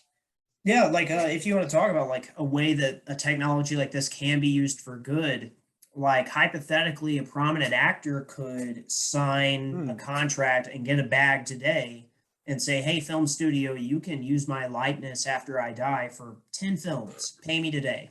Hmm. You know what I mean? Like, that's Right. something that would be like pretty cool because you can ensure like your fans can keep seeing you on the big screen even when you're not capable anymore. And Right. maybe if you're an actor and you don't like watching roles you actually took part in, maybe you can go enjoy a movie knowing that it wasn't actually you that played the part, like not know the story. I don't know. Hmm. Um, but I do want to go back to one more negative thing with it. Go ahead. Imagine, it's so hard not to. I think Yeah, that's yeah. how you kind of It's know that there's right. an issue It's with this. literally like Black Mirror, like a Black Mirror episode right now. Oh yeah, but like imagine the future where politicians just deny that a video of them doing something bad is real. Like, oh no, that wasn't me. That was a deep fake. Yeah, You know what I mean? but then I feel like once we get to that level of tech, like I feel like there's gonna be a way we can figure out what isn't real. Even because even with how good it can be, I like I said, I keep thinking back to the time when Photoshop was. I think people found Photoshop scary because you could make an image out of anything. You can doctor an image. I mean, you can even Mhm. see it today. Like what's the app people use on Instagram? Doctored images on Yeah, Instagram. Yeah, just it's banned in to some like lighten countries your now. skin to make your like Mhm. your assets look bigger, and it's like people do it now. But like we can, there's like a way you could there's you get used to the technology so much that you can sort of tell the uncanny valley of it. So you have to see how good or bad this technology will end up, Did implementing. Did you know that in some places it's actually illegal to upload images to Instagram that are doctored without like a caption saying this is a doctored image? Was that recent? I feel like that's has to be Yeah, recent. it's becoming more like it's happening, like an ongoing process because people are catching on to the fact that if you have models that are already like really good looking people, but then they're doctoring images to something that is just not possible, you can Mhm. have young kids that look at it and they think, well, what's wrong with me? Like, why do I not look like that? And it destroys their self-esteem Yeah. and gives them unrealistic expectations. And I kind of, I'm kind of a fan of that. Like, I 100%. really am. Because, like when I was younger, and I'm sure when you were younger, you remember the Stallone and Schwarzenegger era, right? Like where these Uh, action stars dominated the films and everybody wanted to be jacked like oh yeah, Schwarzenegger and yeah, yeah. Stallone. Mhm. Arnold Schwarzenegger used anabolic steroids. You are not going to get to that level without taking a drug that Yeah. can potentially harm you. And by creating this larger than life thing, and I'm not hating you on the Arnold, like I loved watching pretty much every film he ever made and I still appreciate anything he does, but it does create like a harmful dynamic where people think, well, to be at that desired look, I have to enhance myself through the use of drugs, or I Mhm. have to, just beat myself up for the fact that I can't look like that naturally. Right. And going back a little bit to the whole like dead and like your likeness, we can sort of see this with the music industry, right? When an artist dies, you know, there's not anything stopping the record label from uploading unfinished songs from that artist. And they're like, it's a Yeah. huge thing, like, because you never know if those artists wanted to let their music out. Like, I know for someone like an artist that I liked, like XXX Tentacion, his Yeah.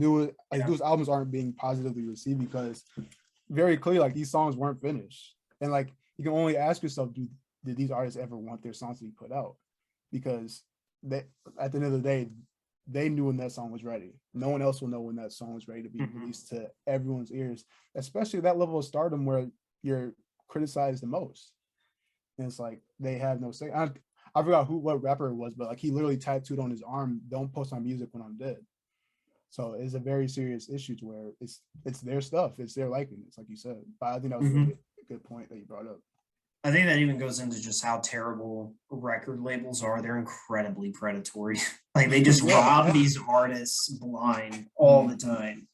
Um, Borderline indentured servitude for some artists. It's like, okay, well, you're signing this contract. You now owe us 3 albums, and you're not going to see a dime until you produce. It's like, Mhm. whoa, 3 whole albums? That's a lot. But I'm just happy I made it and get to do the tours. But you're broke as hell, and everybody Right. thinks you're rich. And that's not even factoring in that these albums might not even be a success. You could literally never Yeah. make that money back and you're always in debt to Mm-hmm. these record labels that, like you said, are very predatory. But yeah. Is there any last thoughts on Alexa? Alexa, shut off. That's all I got to say. Unplugged, right. Well, guys, tell us what you think about Joker 2, Drake, Peaky Blinders, Thor being or Miles Morales being Thor, and Alexa being able to mimic your dead relatives one day. But yep, that's episode 2. We're out.